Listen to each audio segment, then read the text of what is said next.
we're just going to select the record button. Okay, so for those of you who don't know me, my name is Thomas Rickard. I am a Senior Customer Success Manager here at LinkedIn. I know some of you on the call may be or may have been expecting Matt Davis, or are certainly familiar with Matt Davis. So Matt and I are colleagues here in the office. I manage all of the LinkedIn training for all of our clients in Central and Eastern Europe, whereas Matt is Sub-Saharan Africa. This is very much a joint venture between Matt and myself, where we rotate who runs these sessions. So we do run 2 training sessions a week, and we change the topics on each session. So the idea of today, and we'll look at the agenda in a moment, today is Recruiter 101 training. We do run other product sessions such as jobs or in-mails, and also sessions which aren't related to products, so maybe about your own personal branding on LinkedIn and where that falls in with social selling. The reason I'm mentioning this is if you are not aware of our training schedule, after this session, you will receive an email from either Matt or me, depending on what country, what region you're in. But if you don't know what the schedule is, just simply respond to us and we'll be happy to share our upcoming sessions. So as I alluded to there, everybody will get the session is being recorded, and the session will be sent out to everybody who has attended the call. And like I said, depending where you're based, the email will either come from Matt or myself. And absolutely, obviously, if you have any follow-up questions, just simply ask away. In terms of today, so I have a very short presentation. The idea behind the presentation is this will be sent out as well with the recording, and so there is some information on the presentation which I'm not really going to go through today. It's just something you can read yourself. But we're going to spend most of the time actually logged into the tool. But we are going to have a quick look at some key points in the presentation. Then I'll log into the actual tool. We'll obviously take a closer look at the benefits. I'll explain what the latest features are, showcase some maybe less obvious tips. But at any given time, if you have any questions, please pop them in the chat box. So by default, everybody is on mute, but there is a chat box option. So just pop any questions you have in there. If I can stop and answer them mid-flow, I will. Or if not, I'll just revert back at the end of the session. But the target audience for today is maybe somebody who is new to the tool or just simply looking for a refresher. So today isn't going to be a deep dive in terms of advanced searching per se. Today is just somebody who it's an ideal session for someone who's new to the tool, or if you haven't used it in a while and you're just looking for a bit of a refresher, because the tool does change quite a lot every couple of months. We constantly release new products.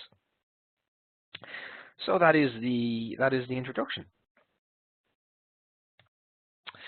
Okay, so at any given time, LinkedIn, we constantly look for feedback from our member base. And we do that in the form of surveys. So I don't know if anybody on this call has ever received an email survey from LinkedIn. If you have and you have filled it in, thank you so much. But if you haven't and you do ever receive one, please do fill it in. The changes that we make are based on the feedback that we receive. And I genuinely mean that. LinkedIn as a company, if I take my LinkedIn hat off for a moment, they are really good at actually listening to their members. So a lot of the changes that we make is based on the feedback that we get. And the concept behind the changes that have been made, certainly within the past 12 months in the Recruiter tool, is to really tick the 3 boxes which are on screen here. Find talent faster, so basically making searching easier. How you can discover new talent, and then identify warm leads. So in short, if you do ever receive a survey, and either the survey will be on products or functionality that you'd like to have, but also it may ask you, why would you consider leaving your current company? All of this information is so vital to us, because realistically, we're not successful unless you guys are successful. So thank you if you've ever filled in a survey, and if not, if you do get one, please do fill it in. The way in which we're trying to help you with searching, and we'll look at this obviously when I actually do log in. There are 3 ways of searching, and the most popular way would be, as it says on screen, a guided search. And that is when you're typing in a word. So in this particular screen grab, nearly the word project is being typed in, you can see that there's a drop-down list. And effectively that is LinkedIn telling you that people with the word project in their job title, generally the following word comes next. So you can see manager, project manager, senior project manager. Basically, LinkedIn is saying, here's a talent pool. If this is the title you're looking for, click on this option. You're guaranteed to get results. 9 times out of 10, you are going to have a drop-down list. The majority of times, there will be an option to select. I know everybody is trying to be super creative in this age now, and people are sort of making up their own job titles. However, the majority of times, if it's not a made-up job title or an exaggeration on a job title, you're going to have a drop-down list. So basically, where possible, please choose from the drop-down list. We'll look at filters a little bit more closely when we actually log into the tool. So if you don't mind, I'm just going to breeze past this particular slide. I did mention some of this is just for you to read afterwards. And then spotlights. Spotlights, once again, it's something that I want to show you when we're actually physically logged into the tool. If you remember on the first slide when I was speaking about surveys and listening to feedback, one of the enhancements on screen had mentioned identifying warm leads. The whole concept behind spotlights, and if you think about a car spotlight, is it's meant to grab your attention. And they are where your warm leads are. They're where you would, to be honest, it's where you should probably spend the majority of your time. If we think about the recruiter tool, what you're trying to do is to find talent, but then from there, get engagement. And engagement, I mean, send an email and the person responds to that email, and from there you maybe have a phone call or face-to-face, whatever it is that you do. But it's that initial engagement that's important. And the idea behind spotlights is that it's to increase your chances of actually getting that initial engagement.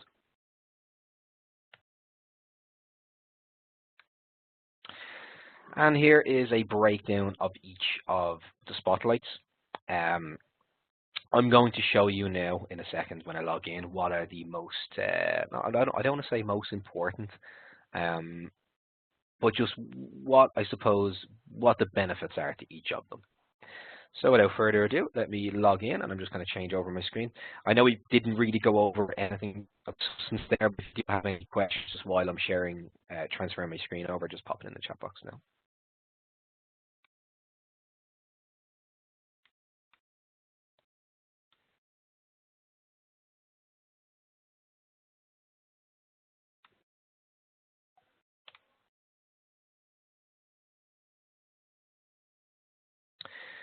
Okay, so you should see my LinkedIn profile. Can some of you please just give me a quick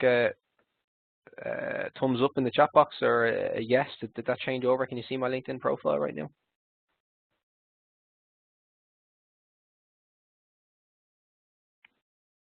Yeah, perfect. Thank you. Okay, so I know, pretty obvious. Where do you go to log into the recruiter? It's this button up here. If you don't have that option, it means you have not been assigned a recruiter seat. So speak to your manager or whoever the admin is on your dashboard. If you do have access, you will know because this little button will appear here. If it's not there, it means you don't have access. When you click on it, you will see this page. So if you're using the tool for the first time, my page looks busy. There's a lot of information here. In short, it's just trying to make my life a little bit easier. This is basically my recent search history. There's some projects that I've been working on and some alerts that I have set up. As I said, if you're using this for the first time, it won't look like this, but over time, your page will get a little bit busier. We'll look at later on really creating alerts and so on, but just don't fear if your page doesn't look anything like this. I just want to highlight this girl here. I have no idea who she is, but so I mentioned LinkedIn constantly make changes to the tool, and we do, and we try to make the changes every quarter, and it's usually the last month within the quarter. And the reason I want to highlight the picture of this girl here is a lot of feedback that we receive from you guys from those surveys would be that you know, you're not made aware of certain changes, and that would be accurate as well. So we've tried to address that.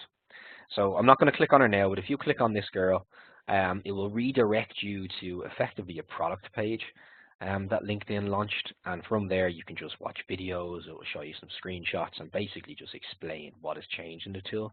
You don't need to click on it now. I'm going to show you what's new. I'll maybe let you know what's coming down the line as well. But if you get 10 minutes towards the end of each quarter, literally just click on this picture, and you'll be able to read or watch videos or look at screenshots of what's changed. Okay. In terms of searching, here we are. There are 3 ways of searching, as this suggests. I'm going to look at 2 of them today. We are not going to look at the last one, which is Boolean, or some people may know it as advanced searching. It looks like this. Oh, sorry.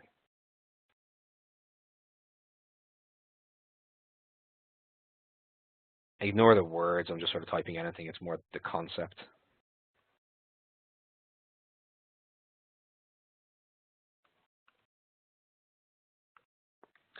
So the correct terminology for this is Boolean searching. Some people call it advanced searching. It means the same thing. We're not going to look at that today. That is a separate session that Matthew and I run. If you're interested in learning about that way of searching, register for LinkedIn 102. So in all of our Creative Genius, the session today is LinkedIn 101, and the advanced or Boolean searching is 102. Just register for that if you want to learn. For the reason being, it's not overly complicated, but if you're looking at it for the first time, it may seem, and it would take up the whole time that we have today. So we're going to just bypass that today. In short, the reason why we have more than one way of searching is to take away the need for you to be an expert in one. And also, you can run the same search, but using the 3 different methods, and you will receive 3 different talent pools. And that's another reason. Depending on how people phrase their job titles or their experience, they may appear in Boolean and they may not appear in a job title, and so on and so forth. And I suppose with LinkedIn, it's all about trying to crack the code and just trying to find new talent pools, trying to find a talent pool that the person sitting next to you in the office isn't finding, or your competitors down the road. So we're going to look at the first 2 today, which is job title and then ideal candidate. So the job title is pretty basic. It's the one I showed on the screenshot. When you type in a word, you get a drop down, and then from there you select the drop down. So you know, sales titles in Ireland, and that's pretty much it. So when you search, you will see this page. This is my results. Because of GDPR, I can't do a live search. This is why I have to navigate to a new screen. Unfortunately, they are the rules now. But this is the return of all of the... Oh, sorry. Sorry, someone's messaging me. Let me shut that down.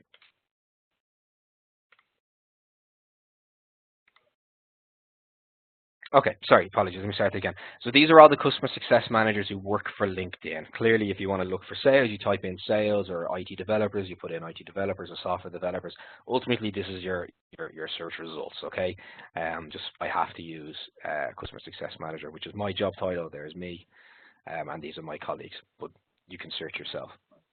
So I mentioned spotlights being the most important, or where you would identify your warm leads. These are your spotlights.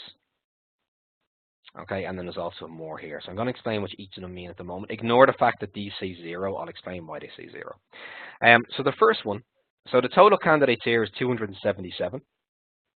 And 165 are more likely to respond. What that means is, out of the total number, 277, LinkedIn have identified that 165 of these people are just really active on LinkedIn. That's what are more likely to respond means. It doesn't necessarily mean that they're interested in the role that you have, but they're so active on LinkedIn. And when I mean active, I mean all the activities you can do. You can post content, you can like statuses, you can share content, you can respond to emails, everything you could do in your normal LinkedIn profile. These people are really active. So we just feel that you're more likely to get a response from them. The next 2, and now when you run these searches, there will be numbers on these. The next 2, and this one here, is really your warm leads, so open to new opportunities. So these are people who have selected on their LinkedIn profile that they are open and willing to speak to you about whatever opportunity whatever job title you have searched for. The reason that I'm seeing 0 here is when you turn on open to new opportunities, it's a button you select on your personal LinkedIn page. It's anonymous, meaning nobody who works for your current company can see that you've selected, and that shows here. So because I've run a search for current LinkedIn staff, this is why this says 0, because it's anonymous. I can't see anybody because I work for LinkedIn. I can't see anybody that selected this. But if you run that option, if you run the search, you will see a number here. So these are your warm leads. These are people who have selected that they're open and willing to speak to me about whatever job title it is that I've looked for. So this is where I would start my search, in with these guys. I know statistically they're open, they're interested, I'm more likely to get a response from them. And then the last one, which is engage with your talent brand. These are people who, I'm assuming everybody on the call here, the company you work for or your organization has a career page on LinkedIn, has some sort of company page. And assuming that company page posts, whoever manages it, maybe posts content or articles or videos or pictures, anything. When they post any sort of content, these are people who are commenting on the content. So maybe they've liked the status, or they've left the comment, or maybe they've shared the status. So because they're speaking to your company, that's what this is. Because they're speaking to your company, we feel once again you're more likely to get a response. There are other ones here. There's past applicants. You can check if you click on the if you click on this button, you'll be able to check past applicants. But these are the top 3 spotlights. This is where I would start my search. If you remember, in terms of LinkedIn, just using it for that first initial engagement, you're more likely with these 3. A quick point on the open to new opportunities. It is free to in-mail people in here. So I'm not going to get into the rules around in-mail credits, but you only have a certain amount of in-mails that you can send per month. If somebody replies, you get your credit back and so on. But it's free to send an in-mail to these people. It doesn't use any credits. And as well, we're trying to help you get responses. So if people who have selected that they're open to opportunities, if they, let's say they just ignore your message, they don't take any sort of action, LinkedIn contact them, and we tell them to either respond to you or turn open to opportunities off. Okay, so we're trying to help you to get that engagement. We're trying to get them to actually to do something. And as well, it's a question I get asked all the time: is with open to opportunities, how accurate is it? It should be fully accurate, because some people are selecting this on their personal profile, but also then LinkedIn are telling them, hey, you've got a message here, turn open to opportunities off or respond. Okay, so there's spotlights. You'll notice all of these filters here. Let's just call this the left-hand side. Your left-hand side will look different, for the reason being there are more options. If I click on advanced, I'll see a lot more of these filters. But LinkedIn is memory-based. So if we think about the theme, trying to make your life easier and faster, under advanced, if I was to select a few of those filters, the next time I log in, they would then appear here on the left-hand side. So don't worry if you don't see years of graduation or schools. It just means that it's in advanced and something else is in its place. I'm not going to go through all of these filters because some of them are pretty obvious. When you're running searches, you're going to type in the type of skills you're looking for. You will get suggestions based on your job title. So for example, the job title here is Customer Success Manager, and the top skill is Customer Relationship Management. There are other skills, or you can type in anything you want, Java, and then pick Java and so on. So I'm not going to explain that. That's pretty obvious. Something I want to highlight in terms of new releases, so new products. You'll notice here, obviously, the location being Ireland, because that's where we're based. If I click on this button here, I just want to highlight these 3. So we recently introduced open to relocating.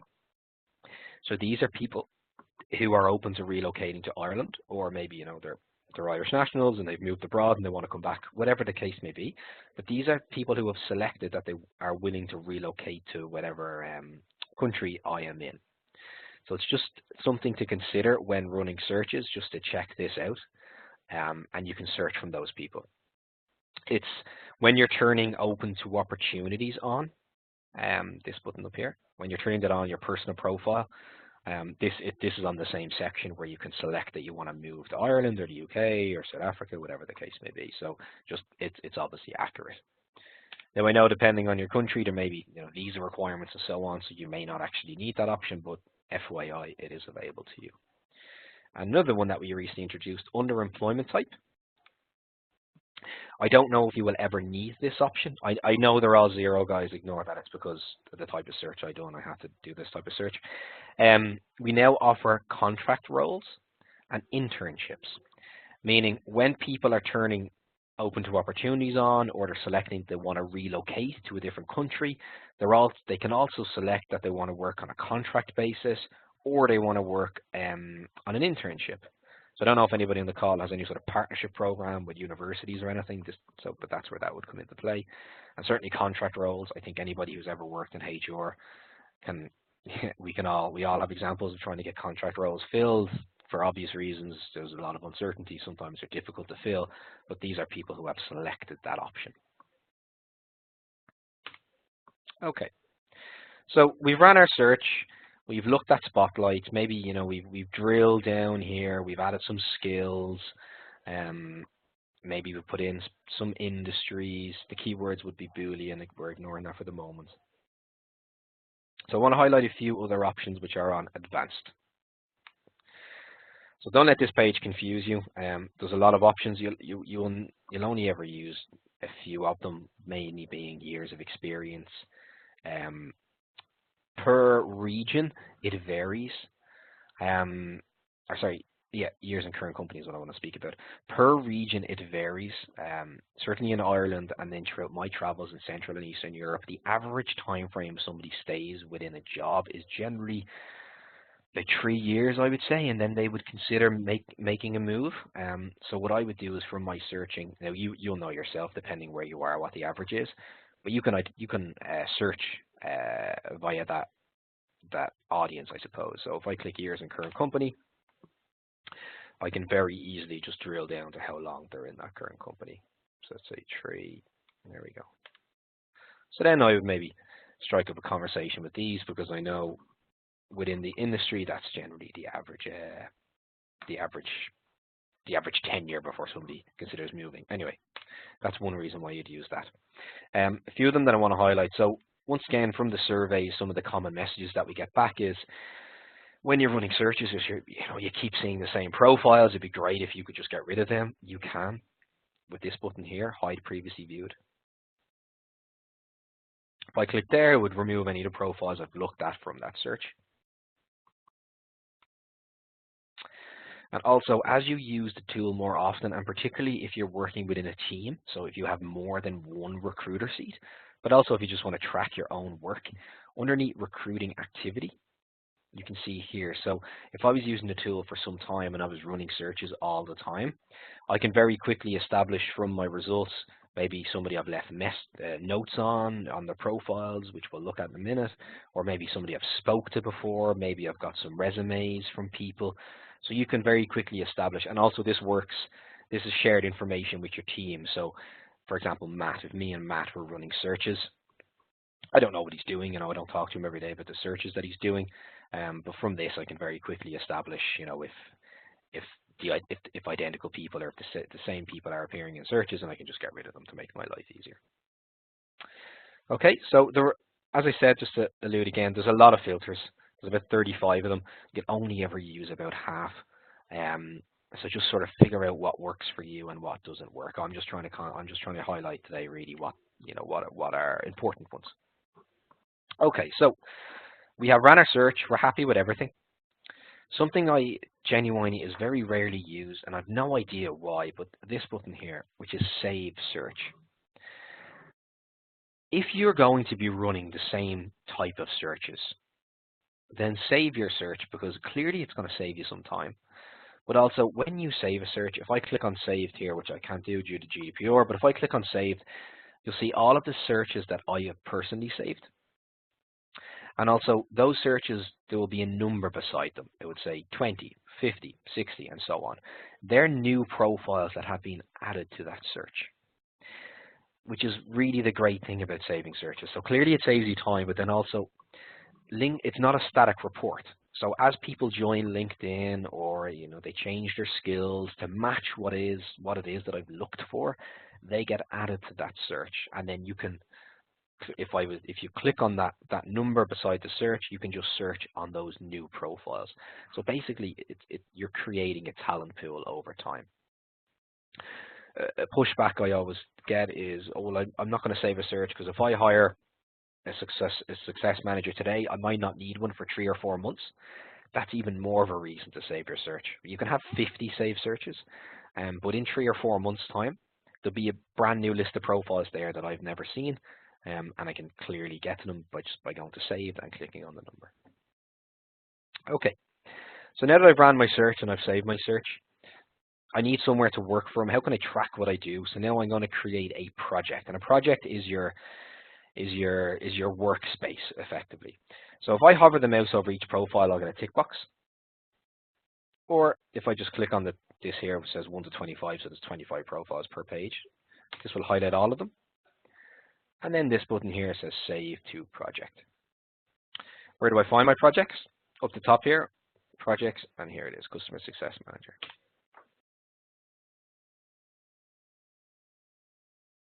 So these are all the profiles that I have added to my project. And here's where I work from. Here's where I track what I do. So you'll notice as I tick each box, I get a new bar appearing. I really what I want to highlight for the moment is change status. So let's say I contacted myself. Say this Thomas, I offered him the job. Mahmoud, let's say he declined. This is where this is your workstation. This is where you track what you do. Also, if you're working with a team who also have recruiter seats, you can share this project by clicking this button, Share Project, and just typing in your colleague's name.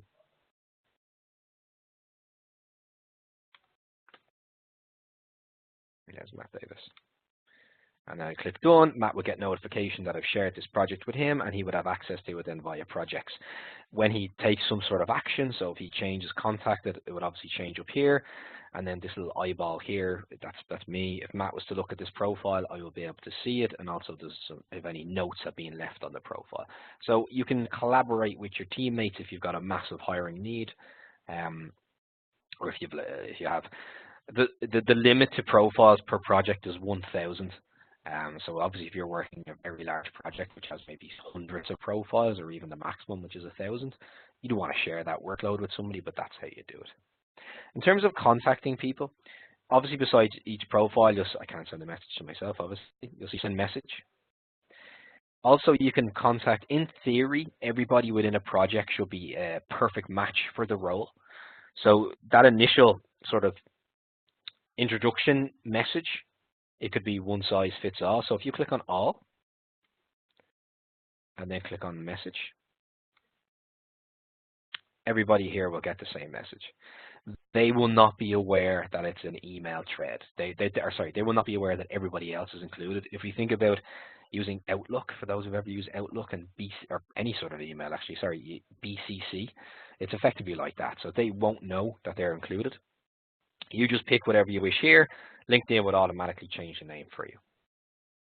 A question I get asked on this is, are we looking to change the languages? Because you can change the language of your LinkedIn profile. Short answer is, I genuinely don't know. It's feedback that we have given because it is a legitimate question, and a question we get asked quite a lot. For the moment, I haven't heard of that changing. But it's not to say it won't change, but for the moment, I don't know. Okay, so let me just highlight what I've done there again. If you want to send messages individually, of course you can. Just click Send Message. For the initial sort of introduction, click All, and then Message. And there you go. This button here, which is Templates, so you can create your own templates, whatever you want, and then click Save as a template. It would appear here. So here's ones I've saved. Also, once again, in terms of collaboration, you have access to your team's template. So anybody on your team who has saved the template, you also have access here. The reason being is like everybody, particularly in sales organizations, you'd always have like a killer email or a killer sort of message that managers want people to use. That's the logic. It's just collaboration here. So you don't have to use other people's, but they're there to use. Another cool new function which we brought out is this button here.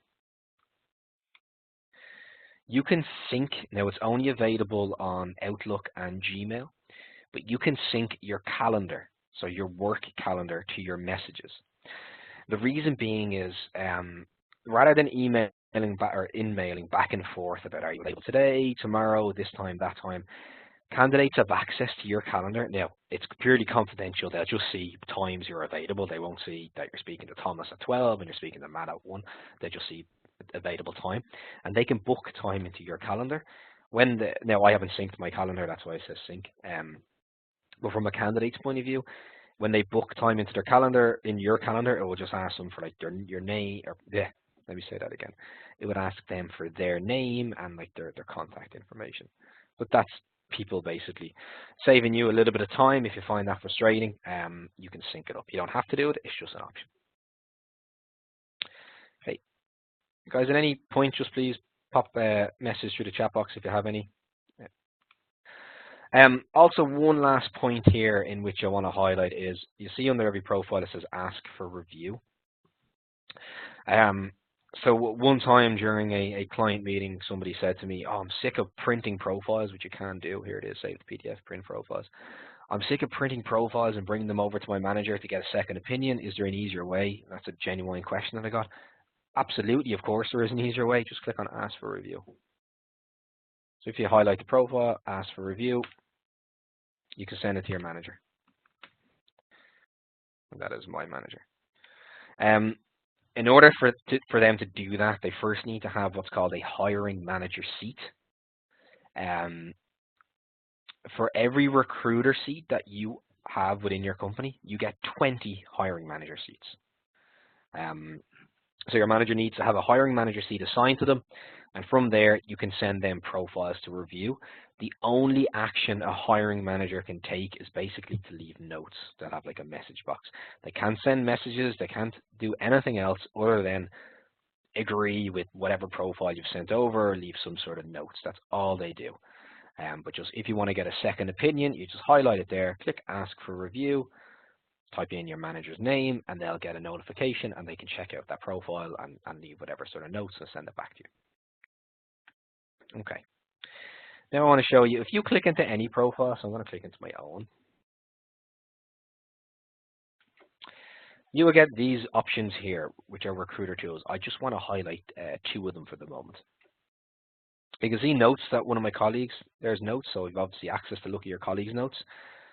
He just wrote colleague. You can see when he done it, and you can see the name of my colleague. But I want to highlight 2 options, okay? So the first one is this bell button. So if you remember the very first page we seen when we logged in, and I said, look, mine is busy, yours will get busier, and so on. This is some of the activity which makes it busy. So a reminder, literally just set a reminder for whatever reason you want. Thomas said call today, and then add. And then when you log in on that very first page, your activity page, I'd have whatever reminders I have for that day. So rather, of course, you can use a sticky note on your desk, or you can put a reminder in your email, or you can simply just use that button there. The last one is this, update me. So once you can have 50 of these live, and what it means is if I select update me, ignore for a moment that that's my profile, but if I select update me on somebody's profile, anytime that person changes something on their profile, I'll receive notification on it.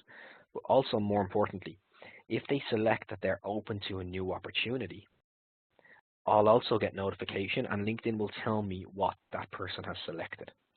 So for example, if any of you guys were to select update me on my personal profile, you would receive, if I selected I'm open to an opportunity, LinkedIn will send you a message saying, hey, Thomas has selected that he's open to a new opportunity.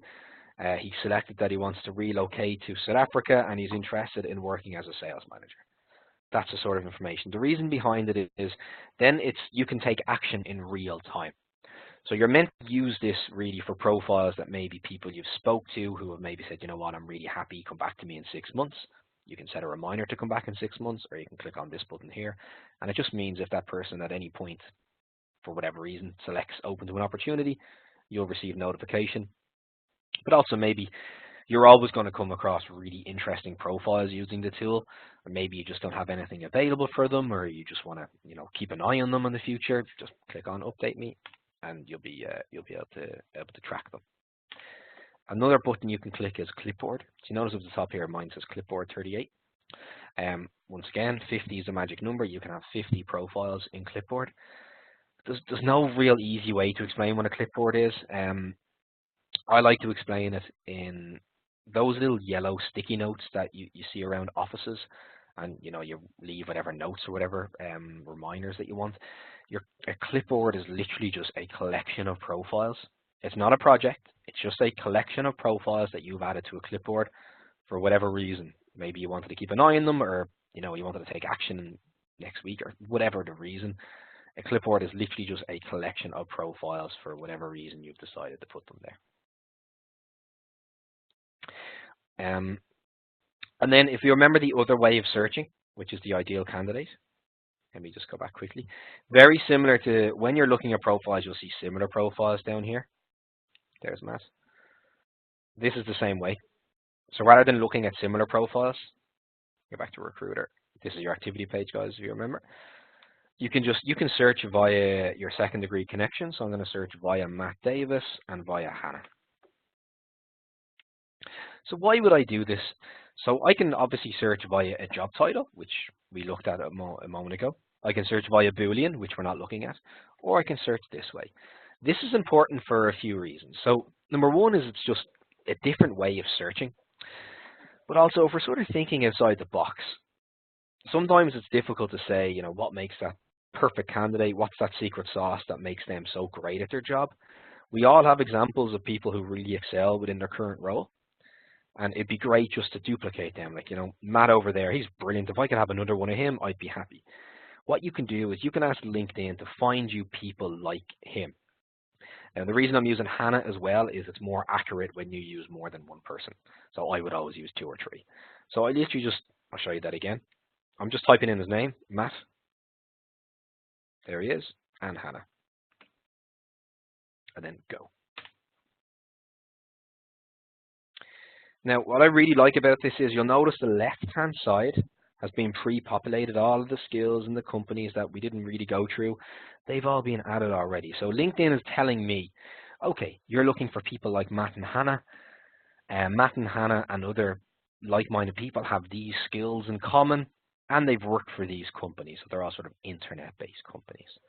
So it's just a different way of searching. It won't always work for you.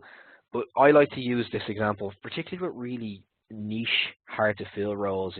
Certainly through my travels in Central and Eastern Europe, IT is the hot topic, software developers, Java engineers, all that sort of stuff. So I always say, look, if you're working in recruitment, I'm sure you have loads of connections. Maybe you have some really, really successful developers within your connection base. Why not just search via 1 or 2 of their names? Or even people who are working in your current company that you're connected to that work in that role. Just search via their names. You'll see different profiles than if you were just to type in Java developer, because you would have to type in all these skills and companies for them to appear. But it's just a different way of searching. And the whole concept behind LinkedIn is if you're just typing in customer success manager in Ireland, that's the same search that my colleagues are doing. That's the same search that my competitors are doing. Try something different.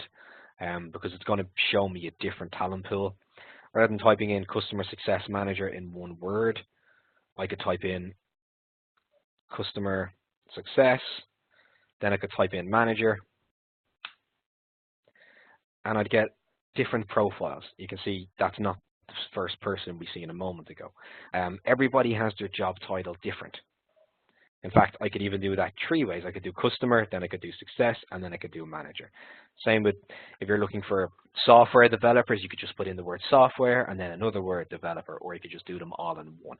It's just different ways of searching will give you different talent pools because everybody selects their job title differently. That's really the message they're trying to get across with that piece. Okay, that's pretty much it. We're just coming up to time. I know I went through that fast, and I am sorry if that is the case, but the whole idea of today is just some sort of refresher, or if it's your first time using the tool, we've looked at how to run a search, how to save your search there, how to add them to a project, and from the project, how to send them messages, how to track what you're doing, and then how to sort of use some of the less used filters, and then on the individual profiles, how to create alerts and reminders. So the goal of today, like I said, just a refresher or somebody who is new to the tool. So that's pretty much it, guys. We have just 4 minutes left. I'll stay in the line. If anybody's any questions, just pop them through the chat box, or if you don't have any questions, please feel free to log off.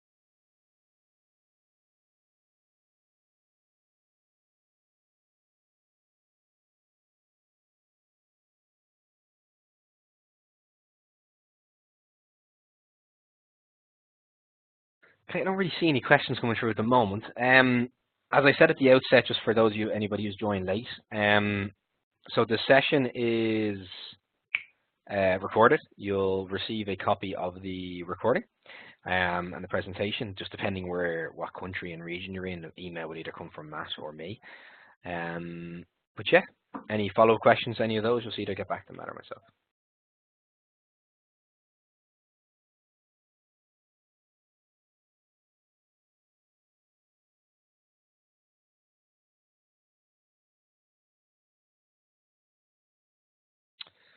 Okay, guys. I don't see any questions, so I'll shut it down, I suppose.